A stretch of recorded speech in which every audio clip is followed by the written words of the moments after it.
Hello, I'm Taylor Ingram with Caire. Today we're going to go over the basic operation of your CA-6900 Eclipse 5 portable oxygen concentrator. Do note that this video picks up with the power supplies and the battery already connected. This goes over turning on the unit and operating it. If you need information on how to set your unit up, please reference our out-of-the-box video. Let's go over the basic controls. So the first thing you'll want to do obviously is connect your nasal cannula or oxygen tubing, like so on the barb. If you're going to use continuous flow for stationary use, tubing up to 50 feet is acceptable. If you're using pulse flow, the limit is 7 feet of tubing or cannula length.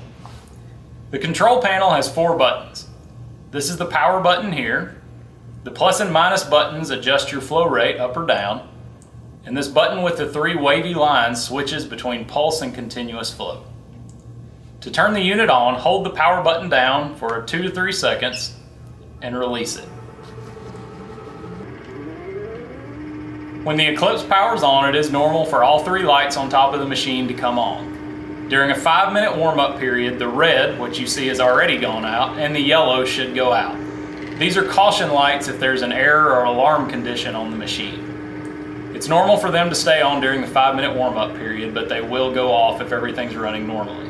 The only light that should remain lit during normal operation is this green one adjacent to the power button. This indicates proper operation.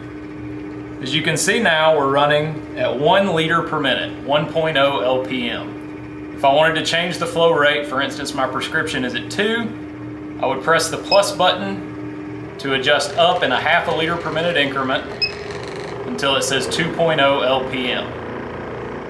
If I needed to switch to a pulse flow rate, I would press the button with the 3 wavy lines we discussed earlier. When I press this, if I switch to a pulse flow setting, notice that the light adjacent to it is set. So if your pulse flow setting, for instance, is setting number 2, you would toggle all the way down until it said 32 mLs, and then your setting number is 2.0. The mLs is your bolus size, or the size of each puff of air that you receive, and the number, the 2.0, is your pulse setting. Let's toggle back to continuous flow by pressing the button again. Notice that the green light is off when you're on continuous flow. Now there's a space on this side of the display panel that's open. This would be where the battery icon is. So right now there's no battery inserted. I'm going to go ahead and insert a battery now so you can see what that looks like. Right now the battery is charging because it's connected to AC power. You can tell the battery is charging because the icon is waterfalling or cascading up and down. This indicates that it is charging. Once the charge is full, the battery icon will stay solid. Now if I remove the AC power to run solely on battery,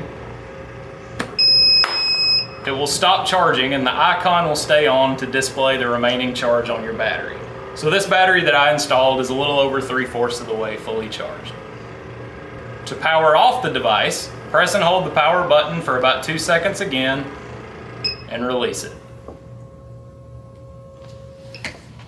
Once annually, there should be preventative maintenance performed on your device. This will be scheduled by your equipment provider.